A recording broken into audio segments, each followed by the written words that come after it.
პირველი არხი წარმოგიდგენთ.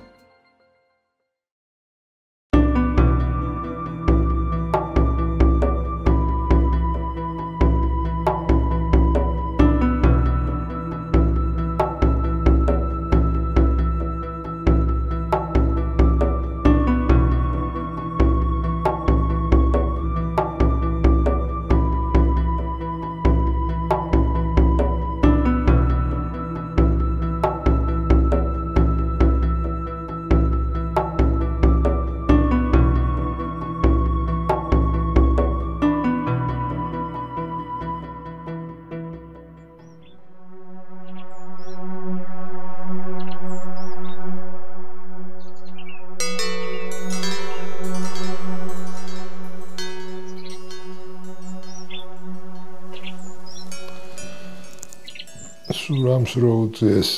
ივანემ და ზურაბამ გზაზე მაგათ შემოხვდათ ერთი კეთილი მოხუცებული კაცი, რომლის მსგავსი ადამიანებიც ერეკლეს დროებაში ქვეყნის მთავარ საყრდენს წარმოადგენდნენ. ეს იყო ქაიხოსრო მურმანიშვილი, რომელსაც მიწები ჰქონდა სურამში და მემამულე იყო და რა თქმა უნდა გაიხარა ივანეს ნახვით და ზურაბაც იქვე თავისი ოხუნჯობებით იყო. მურმანიშვილმა სახლში წაიყვანა, რა თქმა უნდა, იპოდიაკვანი და მისი მეგზური და სუფრა გაუშალა. სუფრაზე მოიტანეს სამარხო საჭმელიც და ჩვეულებრივ სახსნილო საჭმელიც. 4 დღე იყო და ეხლა რა ქვია, სასულიერო პირს, რა თქმა უნდა. მაგრამ ეს ის დრო არ იყო, როცა მარტო სასულიერო პირები მარხულობდნენ და ივანეს გაუკვირდა, რომ მურმანიშვილი მიადგა სახსნილოს და კარგა მადიანად მიირთმევდა. კითხა რა საშვებია, რატო არ ღვეფო ხსნილზე, რატო ხარ? იმან თქვა მე თათარშიო დიდხანს ვარო ნამსახურიო და იმათი თავაზითო და ისინი ვარ შემეწუხებია იმათანო სახსნილოსო ჭამდიო და ეხა ვეღარ გადავეჩვიო უკვე მოხუცი კაცი ვარ. ამაზე დიდი რა ქვია ესეთი ლაპარაკი ატყდა. მე მურმანიშვილს ერთხანს ემსახურა ყაზახში მოურავად. ეხლა უცნაურობა ის არის, რომ ასეთი ძნელბედობის დროს, საქართველოში შიდა ომების დროს, უკვე მერე როცა ერეკლე კახეთის მეფე გახდა თეიმურაზი მამამისი ქართლისა, იმდენი მოახერხა კახეთმა, რომ რა ქვია, აქეთ მოიერთა ტერიტორიები მიუხედავად ამ შიდა არეულობისა და გართულებისა, გარეთ საქართველოს თითქოს საქმე ყოველთვის კარგად ქონდა და ასეთი რა თქმა იყო ყაზახის მიწები, სადაც რა თქმა მე ხანობა გაამუქმა თეიმურაზმა და მოურავებს ნიშნავდა. ეს ახლა ერთი მხრივ იყო, რომ საქართველოში არაქართული მოსახლეობა იზრდებოდა, მეორე მხრივ კიდე კარგი იყო, იმიტომ რომ მეტი დაცულობა იყო ქართლის გულისთვის და თბილისისთვის, იმიტომ რომ უკვე საზღვარი გადიოდა ახსტაფაზე, მდინარეზე, მაგრამ იქ მაინც რა ქვია ყოველთვის საჭირო იყო რა ქვია, ასე რომ თქვა ქართული მართვა და ამიტომ მოურავები ინიშნებოდა. ასეთ მოურავად ემსახურა სწორედ ქაიხოსრო მურმანიშვილს, მაგრამ ამ კაცის რა ქვია, ცხოვრებაში მთავარი ეს თანამდებობა არ იყო.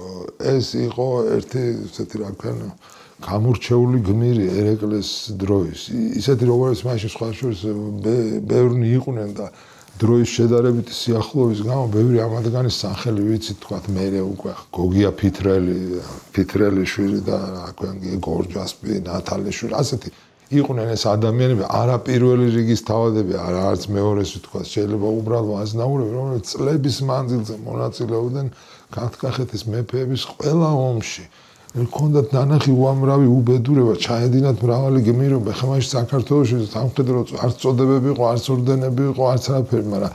აი ეს დღევანდელი იმით რომ მოვთვალოთ, აი ეს ქაიხოსრო იყო ალბათ ერთ-ერთი ყველაზე გამორჩეული, რა ქვია, ვეტერანი იქნებოდა და გმირის რამდენიმე ორდენი იქნებოდა დღევანდელი დრო რო ყოფილიყო. ასეც უთხრა, რა ქვია, კაი ეს ხსნილიო გავიგე რომ ცოდვაო, მაგრამ ამ ცოდვას არ გადაფარავს ჩემი 55 წლის სამსახურიო უთხრა. 55 წელიწადი მეფე ერეკლესთან ვიყავი. საერთოდ საოცარია, რომ ეს არის უკვე მე-19 საუკუნის დასაწყისი და ასეთი კაცი კიდე ცოცხალია. კიდე ცოცხალია და იქ რაღაცას ცდილობს იქ სურამში ხო და რაც თავარია ესეთი არა უშვილძირო კაცია მთელი ცხოვრება ამ ომებში და მაშინ გატარებული რა ქვია სამსახურში და ეუბნება რომ აქ ჩამოვედიო სურამში ეხლა ალბათ მალე მოვკვდებიო შვილი მე არ ამყავს ძირო და მინდა მიწები კარგად დავანაწილო ძმებში და ძმისშვილებში რომ არ მოხდეს რა ქვია მე რო აღარ ვიქნები ასეთი კაცი რა ქვია კეთილი და 50 ისეთი ომი მაქვს გადახტილიო იოანეს ეუბნება რომ რა ვიცი და ყვება საქართველოს ისტორიას ახლობთ ახლა რომ გითხეთ კაცი რომ დაждდეს და 5 წუთში მოყვეს მთელი თავისი ცხოვრება აი ესე ყვება ამ ამბავს სულ სად ყოფილა და სად ომია და ნამყოფია ყველგან სადაც მეფე ერეკლე ყოფილა ბოლომდე ეს ასპინძა და ის გასაკრწანისის ომშიც კი არ ამყოფი უკვე ძალიან ხნიერი იქნებოდა ისე როგორც ერეკლე და რა ვიცი მე აზად ხანთან აჯი ჩავთ ყველა აი ამ ომში ეს კაცი ნამყოფია და ყველგან ასე ვთქვათ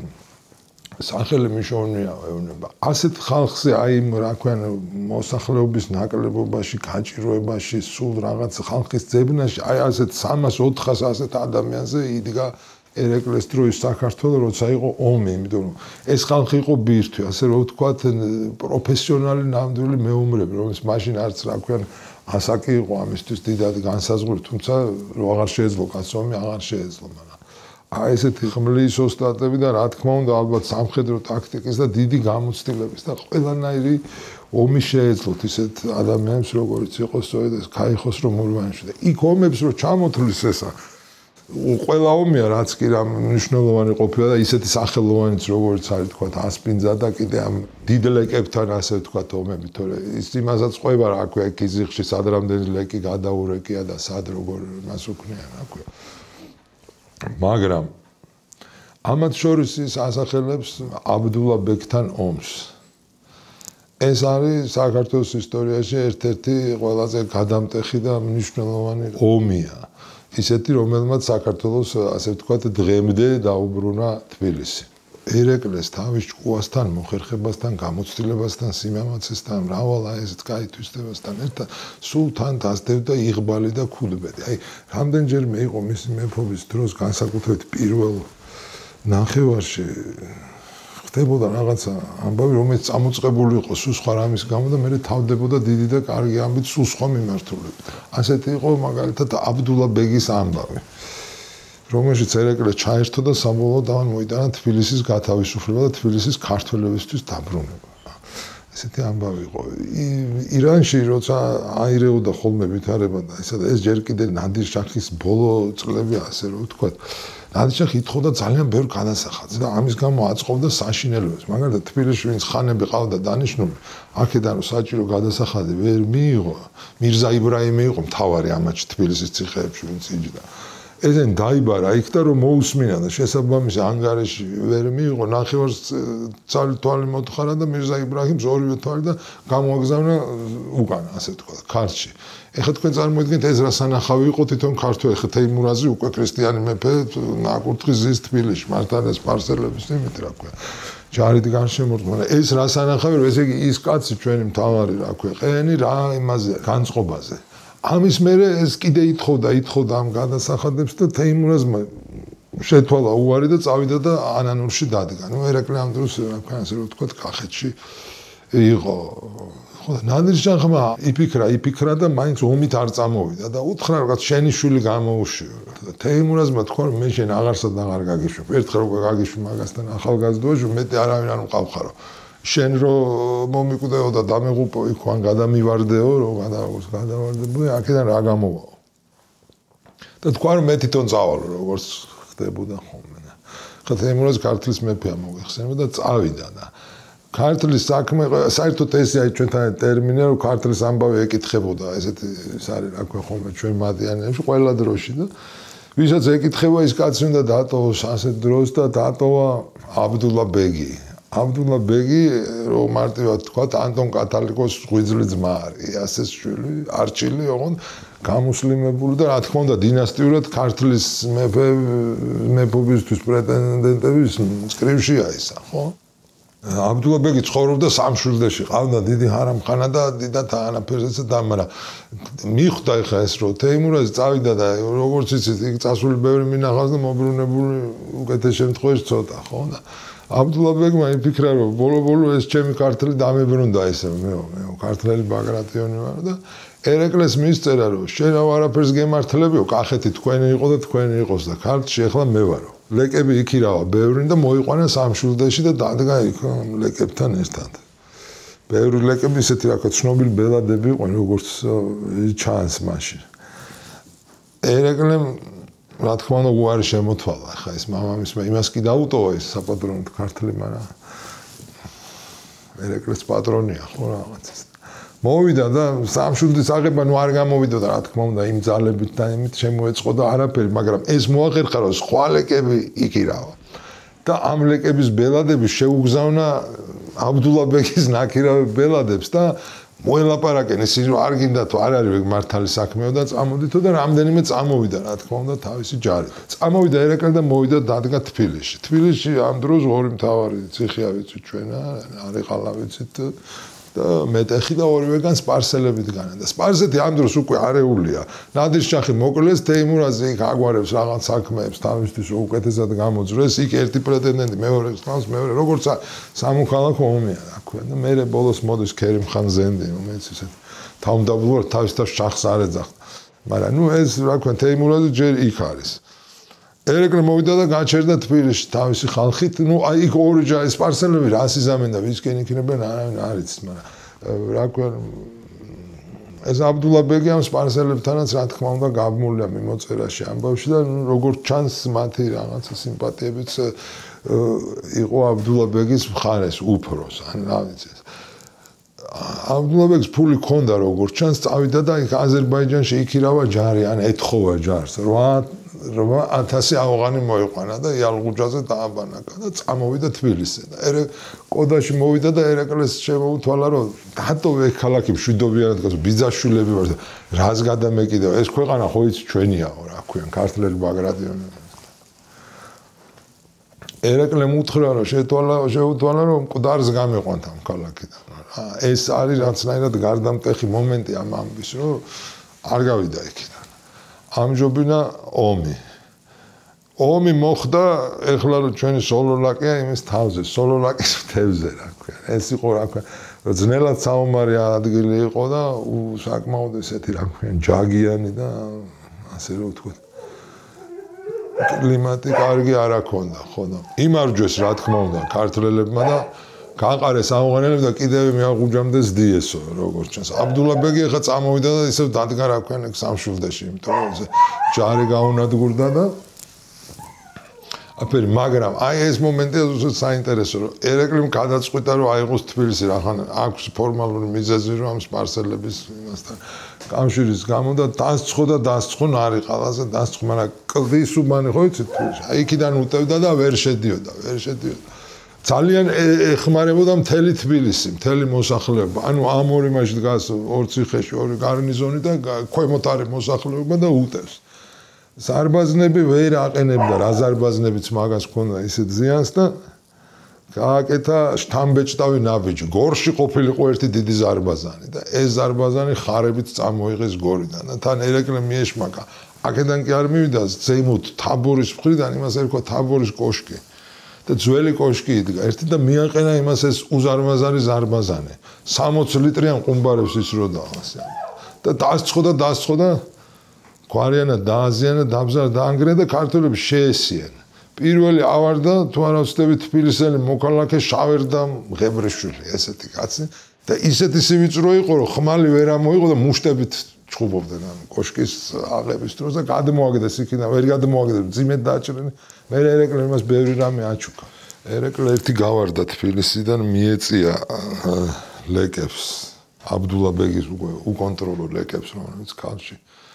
დაქროდნენ აქეთ-იქი და მე სასწრაფოდ მოbrunდა და შეუდია მეტეხს და აიღო და ასე დამთავრდა ეს ამბავი თბილისი ასე დარჩა საქართველოს საბოლოოდ რა ქვია ეს იყო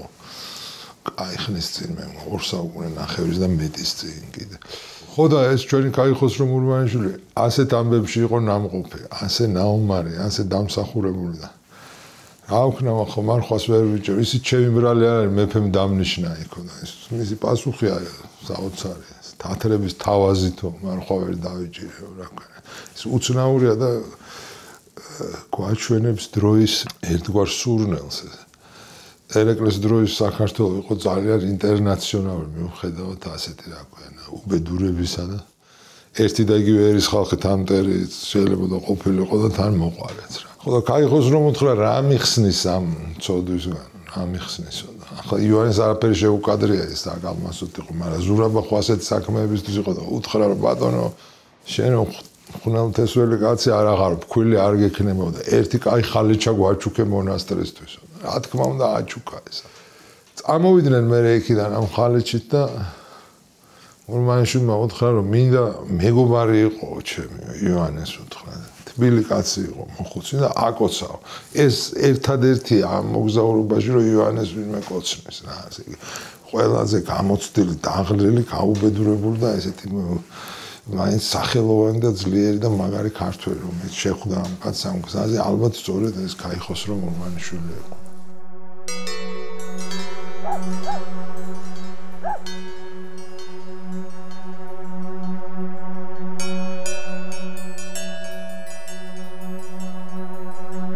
ივანეს ძალიან სახალისოდ დაურჩა ეს რა ქვია кайხოსრო მურმანიშვილთან შეხვედრა მით უმეტეს ეს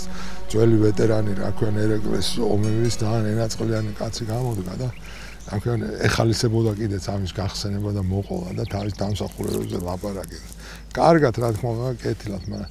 ივანეს შეხვდა სხვანაირი კაციც, სხვანაირი ვეტერანიც რა ქვია მარტყოფში რომ მივიდა იქ მოურავად დახვდა ასევე მოხუცებული ძველი მეომარი დახეიბრებული ომებში რა ქვია ზალ ზურაბიშვილი და მისი წარსულის შესახებ რომ იცოდა ივანეს მოუნდა რომ აილაპარაკებინა ეს კაცი და უთხრა რომ შენ რომ 100 ომში ხარ მონაწილეობ. მურმანიშვილი იყო 50-ში რა. მოგვიყევი რამე აქა ყოფილხარ, იქა ყოფილხარ, იქა ყოფილ. ივან უთხრა რომ მე მგონი ეგ სალაპარაკო არ არის, ხა ხო ყველას თავის ეს აქვს. ერთ ეხალისებოდა მეორეს არ ეხალისება შეიძლება იმას მეტი რაღაც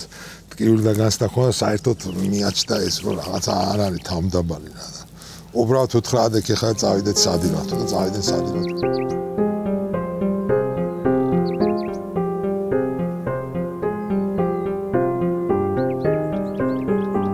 ქსნის საერისთავოში მოგზაურობის შემდეგ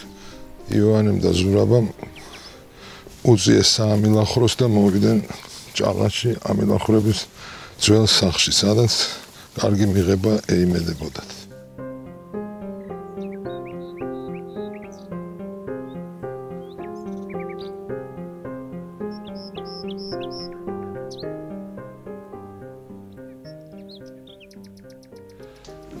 ივანეს და ზურაბას აქ დაუხდათ ერასტი ამილახვარი, რომელიც ისინი კარგად მიიღო, მაგრამ ივანეს რო შეხედა და თავზე ეს უშველებელი დოლბანდი ქონდა წაგრული კითხა ეს რა მიტრა დაგიხურავს თავზე ესეც ერთი მაშინდელი იუმორის რაღაცა პატარა სურათია. ივანემ რა თქმა უნდა მოუყვა რაც გადახდა ქსნის ერისთავის მამულებში სადაც ის და ზურაბა დილისკენ მივიდნენ და ერთ ქურივ ქალთან გაჩერდნენ, თუმცა იქ ისე იყო საქმე რომ ვერც ვერაფერს დაეხმარებოდა ეს კარი თავისი გასჭირვებოდა და რაღაც და მალევე მაგათთან მოვიდა იქ მეჯურის ხეველი მღვდელი და უთხრა რომ ამ ქრივ ხერთან ვაბარანს აკეთებთ წამოდითო და გიმასპინძლებთ და წააყვნენ გზაში ამ მღვდელთან რომ მიდიოდნენ სახლში უცბად გამოხუსდა საიდან ერთ-ერთი ქსნის ერისთავის ოჯახიდან ერთ-ერთი ალბათ ახალგაზრდა კომბლით ცხენდა პირდაპირ თავში თხლიშა ეს კომბალი ივანეს ხვათახეველი წინამძღვარი დოსითეოსი იმ დროს ქსნის ერისთავის მტერი იყო. ამიტომ იმ ერისთავმა ჩათვალა რომ დოსითეოსს კიდევ გამოუგზავნია თავისი ვიღაც კაცი რომ სოფელში იქადაგოს რა ქვია ქსნის ერისთავების წინააღმდეგ. ნუ როგორც იყო მე გამოასწრეს ამათ ამილახვრებთან აღარ მოაღწიეს და მოვიდნენ ეს არ იყო მტრის სახლი ეს იყო რა ქვია რანზე შინაურის სახლი და იქ კარგად მიიღეს და ამ დროს მოვიდა ამილახვრების სახლობიდან კიდევ ერთი კაცი ახალგაზრდა კაცი იყო გიორგი რომელიც ასევე გადაირია და ხუმრობაც იგივე გამოუვიდა რომ ეს რა კუკულ ბარტყულად აგიდგავს თავზე მამა უთხრა და ისევ ხელახლა ამას მოუყო მოკლედ ამას აღარ შეყვნენ და დიდად ქსნის ერისთავების ლანძღოც არ ყოფილა.